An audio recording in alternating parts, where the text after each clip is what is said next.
अस्सलाम वालेकुम नाज़रीन, मैं मोहम्मद असलम हुसैन सियासत की खबरों में आप सबका इस्तकबाल करता हूँ। नेशनल इन्वेस्टिगेशन एजेंसी NIA ने पॉपुलर फ्रंट ऑफ इंडिया और मुल्क भर में इसके लिंक्स पर छापे मार रहे हैं। तहकीकाती एजेंसी ने दहशतगर्दी की फंडिंग और कैंप चलाने के मामले में छापा मारा है। पिछले कुछ दिनों में NIA ने इस मामले में 1 डजन से ज़्यादा मामले दर्ज किए हैं जिनमें PFI का ताल्लुक पाया गया है। ED, NIA और रियासती पुलिस ने मुख्तलिफ मामलात में PFI से वाबस्ता 100 से ज़्यादा लोगों को गिरफ्तार कर लिया है। ये गिरफ्तारियाँ 10 से ज़्यादा रियासतों में हुई हैं।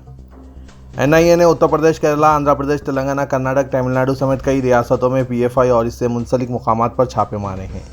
NIA को बड़ी तादाद में PFI और इससे वाबस्ता लोगों की मुश्तबा सरगर्मियों के बारे में मालूमात मिली है, जिसकी बुनियाद पर जांच एजेंसी आज यानी जुमेरात को बड़े पैमाने पर क्रैकडाउन कर रही है। 10 से ज़्यादा रियासतों में ED, NIA और रियासती पुलिस ने 100 से ज़्यादा लोगों को गिरफ्तार किया है। PFI और इसके लोगों की तरतीबी सरगर्मियों, दहशतगर्दियों की फंडिंग और लोगों को तंजीम से जोड़ने के हवाले से ये अब तक की सबसे बड़ी कार्रवाई है। सुप्रीम कोर्ट ने नफरत पर मबनी तकारीर से मुतालिक केस में मीडिया के रोल पर बदहमी का इजहार किया है। अदालत ने कहा कि एंकर का रोल बहुत अहम होता है। अदालत ने सवाल किया कि हुकूमत क्यों खामोश तमाशाई बनी हुई है। जस्टिस KM जोसेफ ने कई दरख्वास्तों की समाअत करते हुए कहा कि main stream media, social media में नफरत पर मबनी तकारीर को पाबंद ज़ाब्ता नहीं बनाया गया है। एंकर की ये जिम्मेदारी है कि वो इस बात को यकीनी बनाए कि हेट स्पीच ना फैलें। उन्होंने कहा कि इजहार ख्याल की आज़ादी बहुत अहम है, लेकिन हमें मालूम होना चाहिए कि लाइन कहाँ खींचनी चाहिए। उन्होंने कहा कि हुकूमत को अदालत की मदद करनी चाहिए। इस मामले पर अगली समाअत 23 नवंबर को होगी। बिहार की दारुल-हुकूमत पटना में RJD की रियासती काउंसिल की मीटिंग हुई, जिसमें लालू प्रसाद यादव ने BJP पर शदीद हमला किया। उन्होंने कहा कि अमित शाह अगर किशनगंज औरैया के इलाके में घूमेंगे और सोचेंगे कि आपस में लड़ने का काम हम करेंगे, लेकिन ऐसा हम नहीं करेंगे। हम चौकन्ने हैं, नीतीश कुमार चौकन्ना है और बिहार को हम तरक्की की नई सीढ़ियों पर ले जाएंगे। लालू यादव ने खिताब करते हुए मजीद कहा कि हमें कभी अपने उसूलों से समझौता नहीं करना चाहिए। ये मुल्क सेक्युलर और सभी मज़ाहिब के मानने वालों का है। इस मामले में कोई समझौता नहीं है। लालू प्रसाद यादव ने कहा कि मैं कभी नहीं झुका, उस वक्त भी नहीं जब मोदी उरूज पर थे, और अब भी नहीं झुकूंगा। अगर मैं ऐसा करता तो जेल नहीं जाता, लेकिन मुझे मुल्क के सेक्युलरिज्म की अहमियत मालूम है, इसीलिए हम दोगली पॉलिसियां अपनाने वाली BJP के खिलाफ हैं। सदर कांग्रेस सोनिया गांधी ने अशोक गहलोत को वाज़ेह पैगाम दिया है कि वो पार्टी के सदारती इंतखाब में किसी की तरफदारी नहीं करेंगे और ये अमल गैर जानिबदार होगा। एक सीनियर पार्टी लीडर ने यह बात बताई। KC वेणुगोपाल ने कहा कि कांग्रेस की उबूरी सदर ने अशोक गहलोत को पैगाम दिया है कि इंतखाबात गैर जानिबदार होंगे और किसी उम्मीदवार की तायद नहीं की जाएगी। वेणुगोपाल ने एक TV चैनल को बताया कि वो नहीं कह सकते कि मुकाबला कौन करेंगे। अशोक गहलोत ने, जो सदर कांग्रेस के दावेदार हैं, चारशुम्बे की शाम सोनिया गांधी से मुलाकात की। ऐसी इत्तलात भी है कि चीफ मिनिस्टर राजस्थान को ओहदा तर्क करने में भी पसोपेश कर रहे हैं। गहलोत ने कहा कि वो राहुल गांधी को अपने फैसले पर नजरसानी के लिए आमादा करने की कोशिश करेंगे। अगर ऐसा नहीं होता है तो वो पीर को नामजदगी दाखिल करेंगे। इनके हरीफ शशि थरूर होंगे, जिन्होंने क़ब्ल अज़ीं सदर कांग्रेस के ओहदे के लिए इंतखाब लड़ने के ताल्लुक से सोनिया गांधी से मंजूरी हासिल की। सुप्रीम कोर्ट के जज जस्टिस सुधांशु धोलिया ने हिजाब केस में समाअत के 90वें दिन सवाल किया कि अगर मसावत और डिसिप्लिन के नाम पर रियासत स्कूलों में मजहबी मलबूसात को महदूद करेगी तो वो किस तरह तलबा को मजहबी और सकाफती तनों का सामना करने के लिए तैयार करेगी। जस्टिस धोलिया ने यह भी रिमार्क किया कि मजहबी अलामत का इजहार तलबा के लिए एक मौका हो सकता है वो मुल्क के तनों को देखें और सकाफती एतबार से हसास बने। ये रिमार्क्स उस वक्त किए गए जब सीनियर एडवोकेट R वेंकटरमना ने उडुपी कॉलेज के एक टीचर की तरफ से पेश होते हुए यह मौका इख्तियार किया कि स्कूलों को तमाम मजहबी अनासिर से आज़ाद होना चाहिए। कांग्रेस की भारत जोड़ो यात्रा में आज उस वक्त तनाज़ा पैदा हो गया जब VD सावरकर की तस्वीर एक ऐसे बड़े बैनर पर नजर आई जिसमें दीगर मुजाहिदीन आज़ादी की तस्वीर भी थी। यह बैनर केरला के कोची में राहुल गांधी की ज़ेर क़यादत यात्रा के इस्तकबाल के लिए लगाया गया था। इस वाक़े पर मुखालिफ कांग्रेस कैंप बिलखुसूस CPIM में बरहमी की लहर दौड़ गई और सोशल मीडिया पर हलचल मच गई। कांग्रेस पर तनकीदें की जाने लगी। पार्टी ने फौरी अपनी गलती का अजाला करने की कोशिश की और सावरकर की तस्वीर पर महात्मा गांधी की तस्वीर लगा दी। दिलचस्प बात यह है कि यह बैनर कांग्रेस रुकने असेंबली अनवर सादात के हल्के असेंबली में लगाया गया था।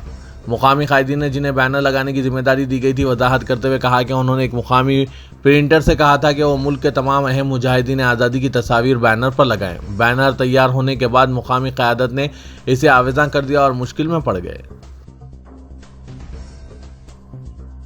गुजरात फसादात 2002 के सिलसिले में गुजरात की खुसूसी तहकीकाती टीम ने मुबैना तौर पर सबूत गिरने के मामले में समाजी कारकुन Teesta Setalvad, retired DGP R V Sreekumar और साबिक आईपीएस अफसर संजीव भट्ट के खिलाफ चार्जशीट दाखिल की है।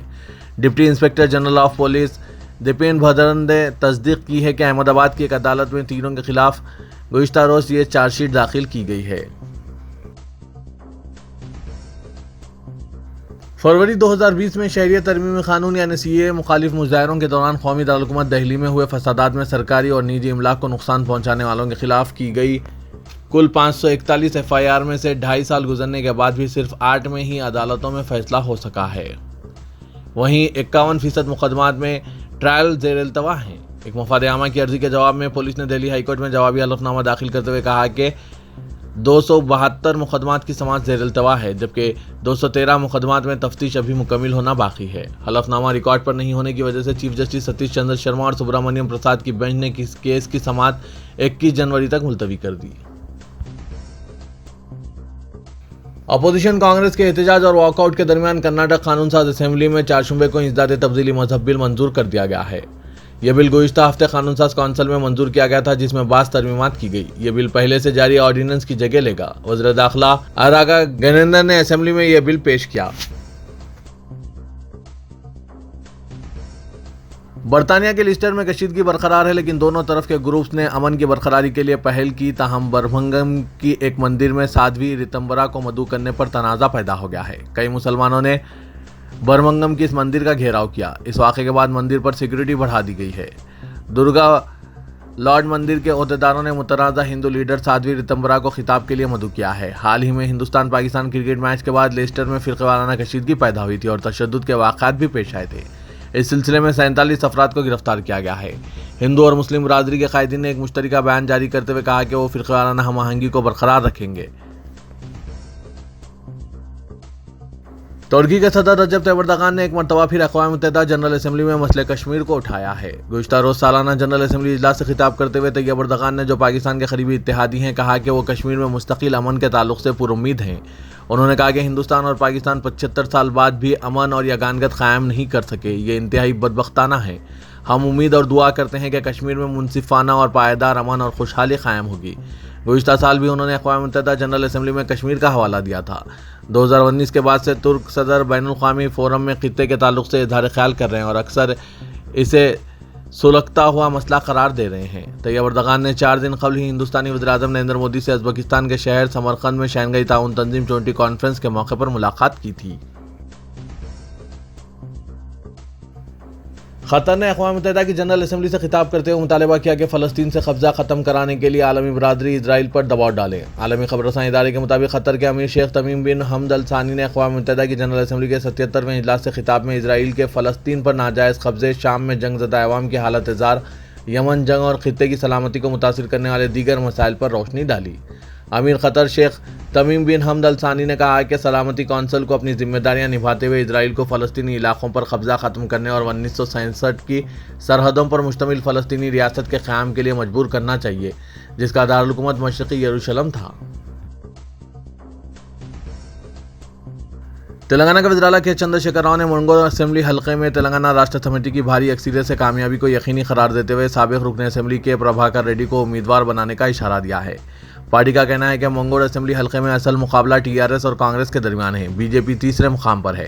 चीफ मिनिस्टर के चंद्रशेखर राव ने प्रगति भवन में जिला नलगुंडे के टीआरएस कायदीन का इजलास तलब किया और असेंबली हल्के मंगोड़ के ज़मीनी असेंबली इंतखाबात का जायजा लिया। इस इजलास में रियासती वजीर बरकी जगदीश रेड्डी, रुकन कानून साज council T Ravinder Rao, TRS के अरकान असेंबली जी किशोर और दूसरों ने शिरकत की। चीफ मिनिस्टर केसीआर ने बताया कि आइंदा माह अक्टूबर में असेंबली हल्के मंगूर के लिए शेड्यूल जारी होने और नवंबर में ज़मीनी इंतखाबात मुनक़िद होने के कवी इम्कानात है। मुल्क की दीगर रियासतों के बनिस्बत तेलंगाना में मुसलमानों का फैसलाकुन मौक़िफ़ है। मुसलमान किसी भी जमात को इख्तिदार हवाले करने और किसी भी जमात को इख्तिदार से महरूम करने में अहम रोल अदा कर सकते हैं। फ़िरक़ा परस्त ताकतें मुल्क के सियासी ढांचे को जहर आलूद करने के लिए खुसूसी एजेंडे पर माइक्रो लेवल तक पहुंचकर काम कर रही है।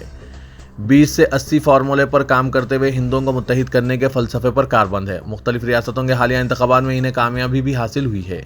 एक तरफ अक्सरियती तबके के वोटों को मुत्तहिद कर रही है तो दूसरी तरफ मुसलमानों के वोटों को तकसीम कराने में कामयाब हो रही है।